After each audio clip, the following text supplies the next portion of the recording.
Rock legend John Lodge was with a progressive rock band called the Moody Blues. They were one of the more esoteric rock bands of the 70s rock era.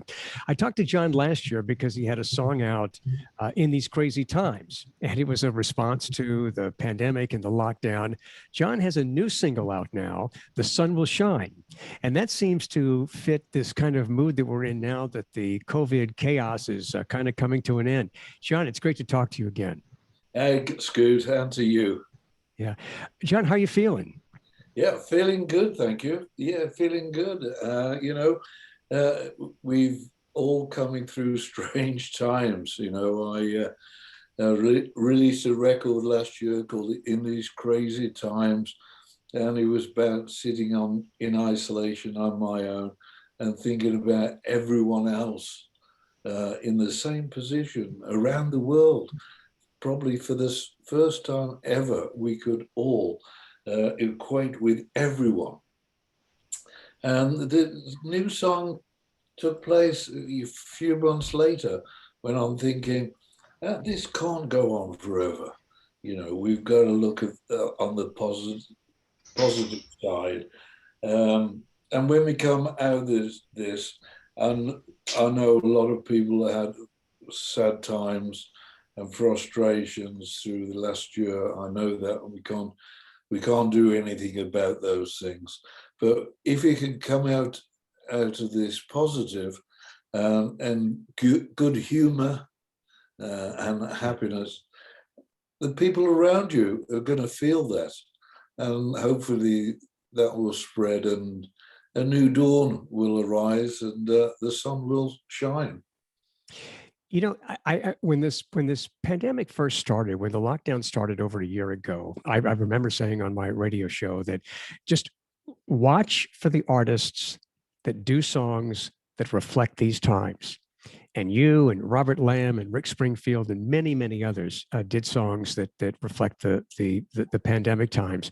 And so I think it's great now that as an artist and a songwriter, you're responding to the fact that we feel like we're kind of coming out of this. I really feel as coming out of it. I've just spent 3 months in Florida, and I've seen the change there. I'm now back in the UK, and we're not out of it in the UK yet, but I can see the difference between America and the UK. And usually the UK follows America. And in things like this. So I think we'll be coming out of it here. People are starting to meet up as friends and family and go to restaurants and travel to Europe. One thing British people like doing is traveling.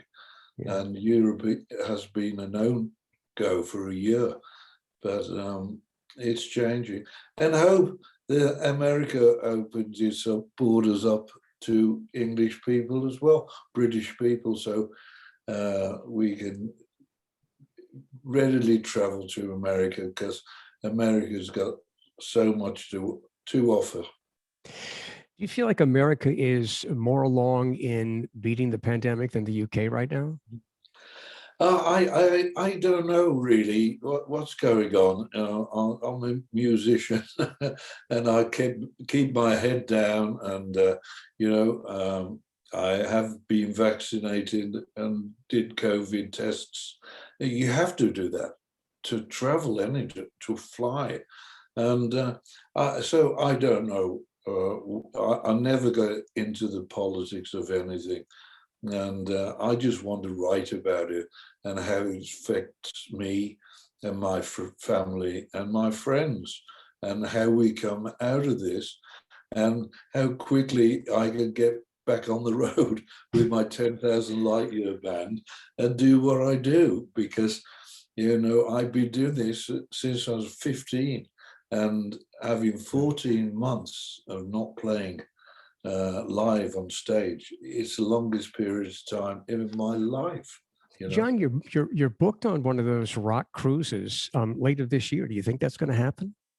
Well, I think it's been moved now to the end of March, April next year. Okay. And it's a Flower Power cruise, and I was with Gary Brooker just before Christmas, and he said he and Procol Harum are doing that cruise, and the Hollies and the Zombies are a whole load of friends and musicians. So I hope it happens. I know it's all sold out, but I'm really looking forward to that, because it's like a festival on the sea. You can see and hear music all day long. You you have to love seeing demographics in your audience, and say even on the cruise, that suggests that these are a lot of people that didn't grow up with the Moody Blues. It's a crowd. I was doing an interview yesterday with someone, and we were talking about this, and I said, do you realize the bass guitar, which I bought when I was 15, is older than most people who follow the Moody Blues now? I still use a bass guitar. I've used it on every Moody Blues track. And my new song, The Sun Will Shine, that bass is on there as well, so it's really nice when you hear someone say, my mum and dad introduced the Moody Blues to me, and Yeah. you've got to be grateful for that. Yeah. Going back to 1965, I was like a young teenager, and I was first introduced to the Moody Blues with the song Go Now, which was really part of the early British invasion sound. It sounded like, had that pop sound. But it wasn't really until 1967 when you performed with the London Philharmonic, Days of Future Past, your concept album, that I think you really defined yourself as one of the more cerebral, musically talented bands. Take us back to that time. Yeah, You Go Now was a fabulous record, but it wasn't written by the band, and when we sort of got back together in 1966, the audiences really weren't there. And we were looking at it and thinking, covering American songs when we hadn't been to America, how can you feel what it was like to be in the Delta or in New Orleans or in Philadelphia or New York or Los Angeles if you haven't been there? We said, you know what, we should write our own songs, because the blues is about you growing up in your environment. And we all grow up. I was born in Birmingham, which is the second motor city, a big engineering city. And it was important, really, to start writing about that, who I was. And it was like really the English blues we were writing about. And then we had the opportunity of making the album with Decca Records in England. And we used the songs we'd written as stage show and transformed it with the orchestra, and Days of Future Past was born. It was a phenomenal moment, and it was very unique at that moment in the rock era of the 70s. And then I think about a new generation was introduced to you in the late 80s with Your Wildest Dream. How did it feel to make that comeback? Well, it was a strange period of time, because we just come off an album called Long Distance Voyager, with a couple of singles on that as well, Gemini Dream and The Voice. And the album sort of was a #1 album for us. And we were traveling and touring, and it was really exciting time, because, we'd have a long time away from touring. 1974, I think, was the last major tour we did as the Moody Blues. We'd entered this new world of MTV, and so we had to think, how do we work with that? Because we're not a television band. The thing with the Moody Blues music is everyone interprets it differently. The vision you see when you listen to a Moody Blues song, everyone has got their own interpretation. And when you make a video, you have to have a director who comes up with a storyline. And that storyline to make everybody happy, although it may not be what the song is about, is really difficult. But Wildest Dreams are really good because Justin and I were flying back from New York and we're saying, hey, we've got to make a really good video. How do we do it? And the flight back from New York overnight, we worked out the whole video, what we wanted to do. So reflecting back to the 60s and taking us right up to like 1986. During that tour for Your Wildest Dream, I talked to Justin Hayward backstage at in Pensacola during that tour. I don't know where you were. I mean, maybe you refused to talk to me, but I did talk to Justin. I did a TV interview with Justin about it, and I asked him the question that I'll ask you. Since you had experience before music videos, did music videos put added pressure on you to manifest an image on stage for those who would see the video first rather than just hear your music? Well, I think that was a problem because for me, the video music and MDV was a step backwards. It was a step back to the AM 45 singles situation because MTV weren't playing albums. And the Moody Blues are an album band. And we discussed it, thought about it a long time and said, you know, the Moody Blues aren't an MTV band. We're not a 3-minute video band. And that's why we changed direction. And we recorded live from Red Rocks with the Colorado Symphony Orchestra. And then we went on to record from the Royal Albert Hall with the London Symphony Orchestra. And we recorded with the LA Symphony at the Greek. And just recently, we recorded with the Toronto Symphony in Toronto and did a new version of Days of Future Past live. And we realized that was really, for me, what the Moody Blues were, because you could watch us performing the songs on stage if you want to on the video, or as John Lennon said, close your eyes and drift downstream. But that was a really interesting thing for you to do, because in 1967, the idea of combining rock with a Philharmonic orchestra, that was unique, and it was also very, very bold. Yeah, I've got to give credit in a strange way to the record company, because it came about almost as a fluke, really, because the record company, Decca, make what you call music consoles, you know, the hardware.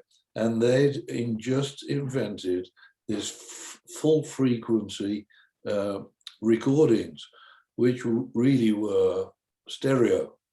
And they wanted to sell hardware. And if they could have a rock band, an orchestra, mix that together, they were hoping as a sampler album that would sell their hardware. And when we played it back to the record company, they didn't know what to do with it. It wasn't what they wanted. It wasn't a sampler album.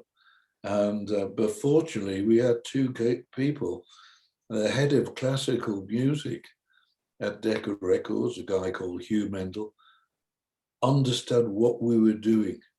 And also there was a great guy who was vice president of London Records in New York, who was in England at the time, called Walt Maguire. And he became a mentor, to be honest, because he knew exactly what we were trying to do. And I think he took it on his own shoulders to say, yeah, this is the Moody Blues. This is what America's going to love. And he was right. He did it. John, you have mentioned in the past that Jerry Lee Lewis was an influence for you. I don't hear much Jerry Lee Lewis influence in your music or the music with the Moody Blues.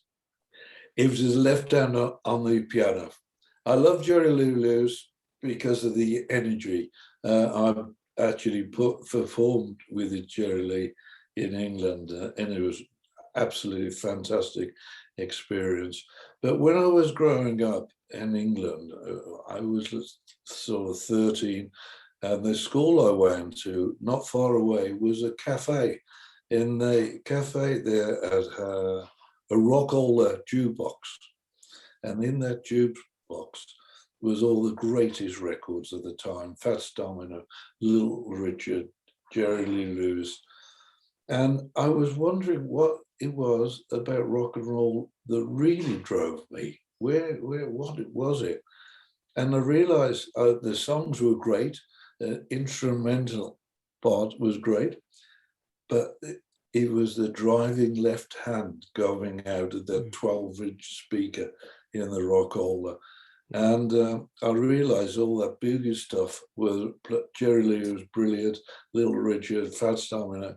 It's just really brilliant. And so when I learned, I was accomplished learning 3 or 4 or 5 chords on my guitar. I started learning all those bass parts, and I understood them. And I've used that approach to my playing in the Moody Blues. Songs like a singer in a rock and roll band, even Tuesday Afternoon, and in a strange way, even Night in One Satin, because for me, the bass part underlies the song altogether, and you can sing the song without anything else. And that I realized was, for me, the secret of rock and roll, because if you listen to any Little Richard record or Jerry Lee Lewis, once their left hand is pounding, you can sing the song with him. Yeah. You know, I open up every Tuesday radio talk show. I open up every Tuesday with Tuesday Afternoon by the Moody Blues. And it's there to remind me of what day it is. You know, it helps me out. You know. So, now I know Jerry Lee Lewis was not an influence on you when it comes to marriage. I mean, he married his 13-year-old cousin. He married a lot of different people. You have been married to your wife, Kirsten, what, since 1968, maybe? Yes, I have. Yes. And on my single released last year, In This Crazy Time, I made the whole record in my little studio, which I built during lockdown. And when I finished the record, I really needed some backing vocals and no idea where to go. And I said to my wife, who's never sung before, I said, you got something to do. You've got to sing these backing vocals. And she sang the backing vocals. She's never sung before.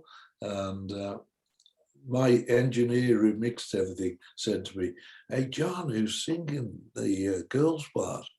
And I said, "It's my wife." He said, "Such a pretty voice." And it's great. It's such a great accomplishment, though, to have been, you know, to be a rock star, to be in the world of rock like you were in at the peak of rock and all the temptation that goes along with that, and you're still married to the same woman. I mean, that is quite admirable.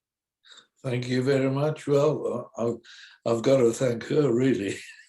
She had to put it with me. That's, you know, bringing up the children when I'm on the road and everything else. But we are a very close family knit. My daughter manages me, and my son, although he's got his own business in IT, he runs my website for me. So we're all, you know, very close anyway. But yeah, it's the rock and roll madness of particularly of the 70s, while I was doing 2 concerts at Madison Square in the same day my wife was taking the children to school, you know. Wow. So that's, you know, we got through it, and here we are. Well, it's a great accomplishment, and it's a tribute to the institution of marriage. John, you've described yourself as an evangelical Christian. How has that worked with just your life as a rock star? It has, because it gave me values, and probably that's why my marriage is still, we're still together now. But because it gave me a foundation, and one of the things I sort of learned very early on is to ask someone if someone was trying to influence you in anything other than you were thinking. If you ask them, what have you got that would I haven't got? What have you got that I haven't got what's going to make me happier than I am? Because I can turn around and say, I've got my music, I've got my family, and I've got my faith. You tell me what you've got that's going to be, for me, better than those things. And I never found anyone could beat that. And I met everyone, honestly, with rock and roll. And Timothy Leary was a great friend of Moody Blues, and I remember talking to Tim about this, and he said, "Come on, Johnny, come up to the ranch." And I said, "Tim, I love you dearly, but I'm going to Disneyland." And that's actually what it is. You would have been, if you would have gone to Timothy Leary's house, you might have been in a whole different kind of fantasy land. Probably, and that's what I said. There was nothing there. But Tim became a good friend who used to come on stage with us whenever he was in the same city as us.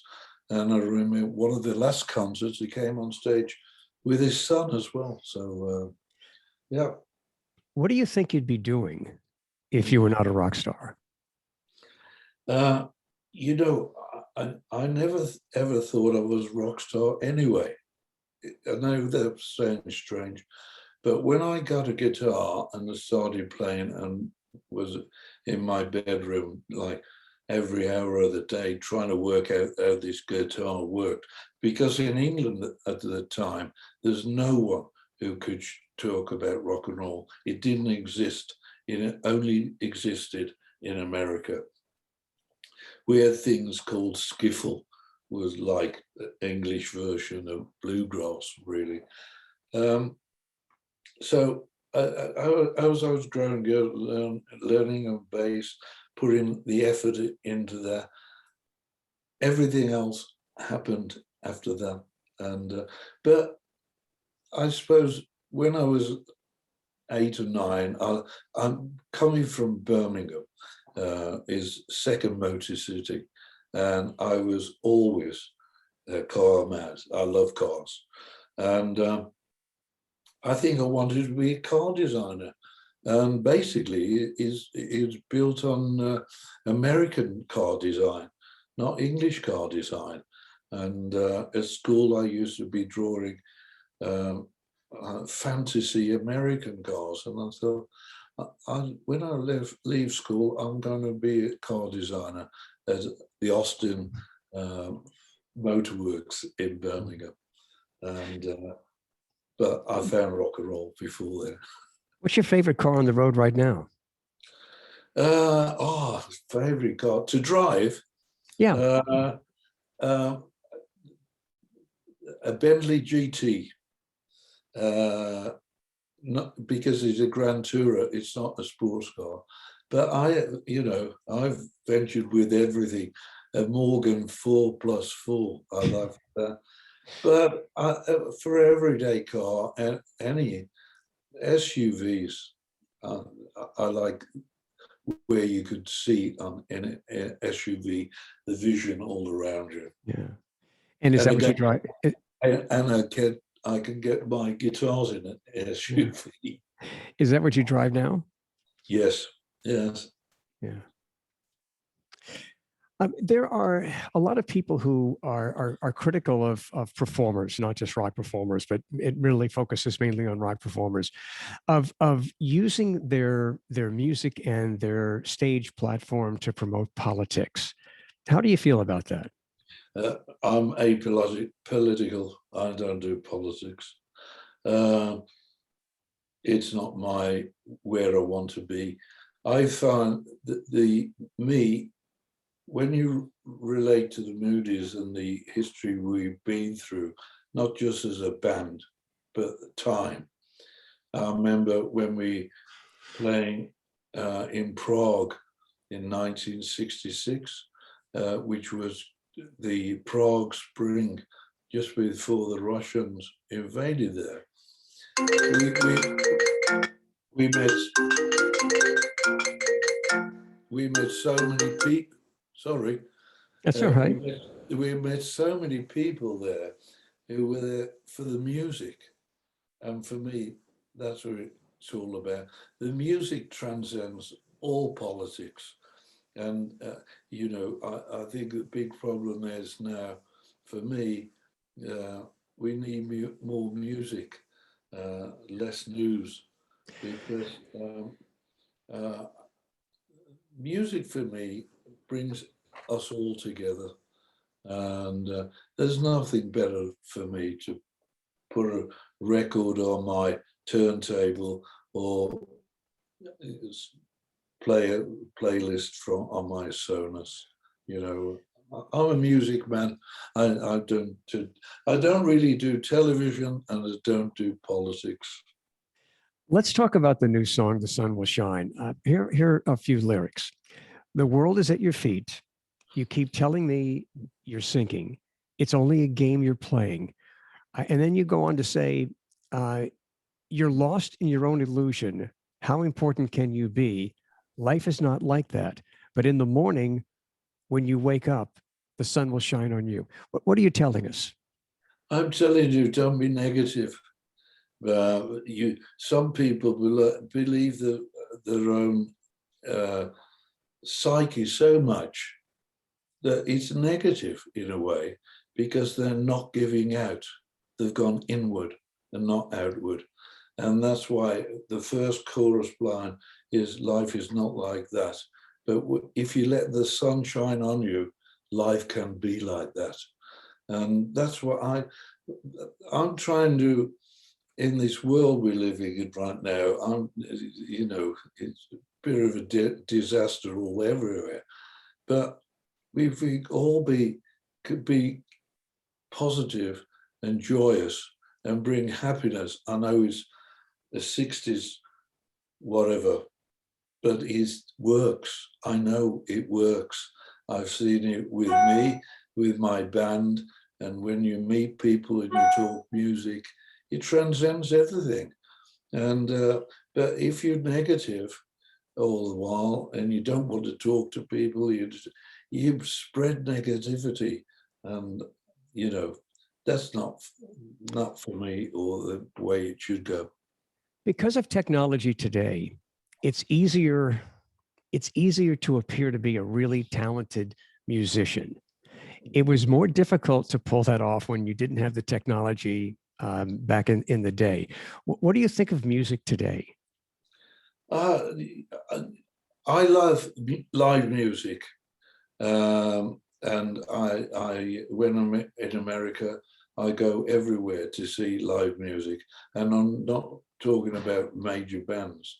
I'm talking about guys that are playing in a bar or a club or anything, because live music is where it's at.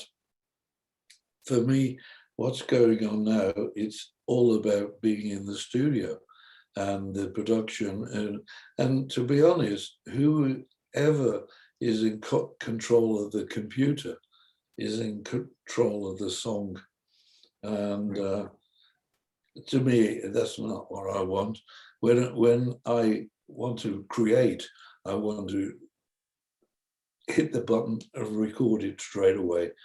And but now I think in the studios, the producer is the main man, and it's taken it from the guy wants to play his instrument.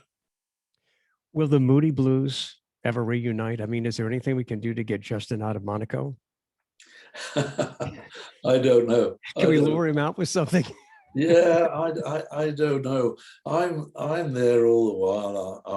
I'm a Moody Blue, always will be, and my tours are keeping the Moody Blues music alive. And I've got Graham Edge. I see Graham regularly, and he's recorded the poem from Days of Future Past for me, and I incorporate that in my stage show. And also I do a song, Mike Pinders, and a song, Ray Thomas, and we also do a song for Justin as well, because the Moody Blues is part of my life for the last 55 years. All the bass playing and the guitar playing and the singing and the harmonies. And, it's part of me, and I'm always going to be playing that. I think it's just great that you're still doing this. And, one of the things that I thought was really sad, and this really just struck me when Kurt Cobain committed suicide in 93, I thought, he has robbed an entire generation of watching him mature, watching him get older. And when I see somebody like yourself, and when you see rock performers from the past, it gives you permission to okay, well, you know what? We all got older, but it's okay. You don't have to really act your age.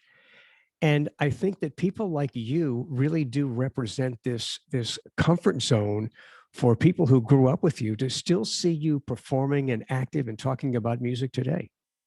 Well, yeah, I don't think anybody grows up, I think we're all Peter Pans or Miss Peter Pans, whatever the feminine part of it that is. But, why? Just because you're older, does it mean you don't like music?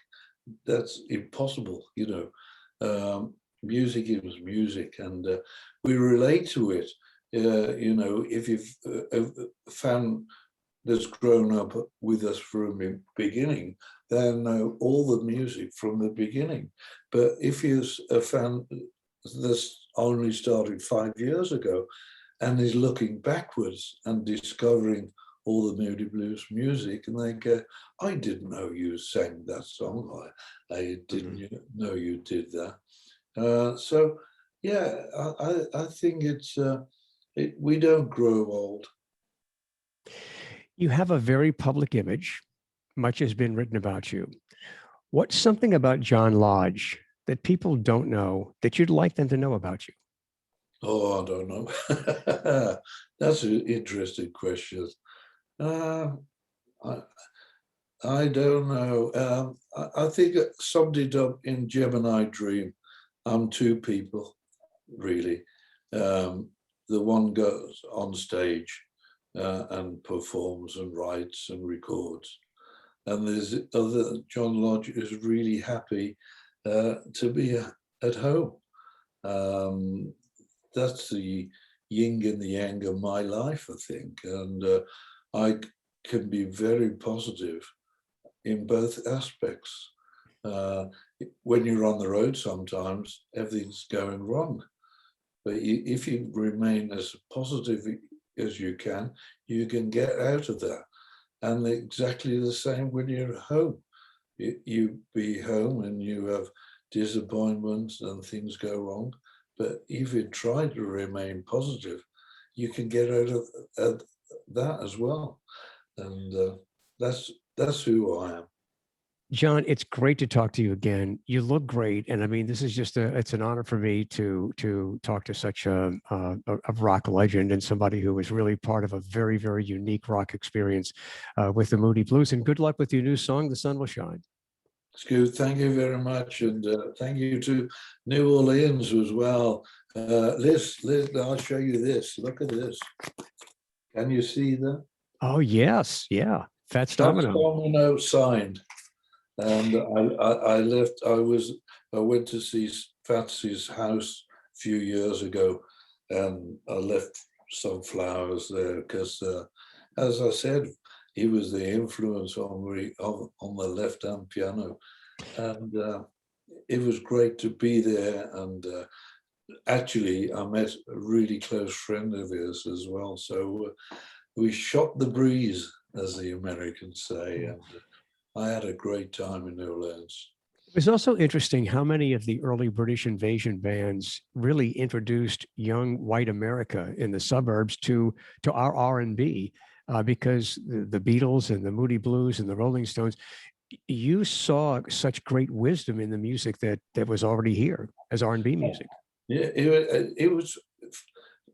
We got a word in English, flabbergasted. I don't know. I was flabbergasted to realize, when I did realize, that the the musicians coming from the South were really not recognized in America, and you had cover versions of all these fantastic songs. Because in England we never got the cover versions, we had the real ones straight from day one. I remember hearing Blue Monday from Fats Domino. I must have been 10 years of age. And I remember hearing that thing. That's amazing. How do you do that? You know. John, thanks for your time again. It's great to talk to you again. We'll talk again soon. Scoot, thank you very much. Thanks, Take John. care and be safe. You too. Bye. Thank you so much.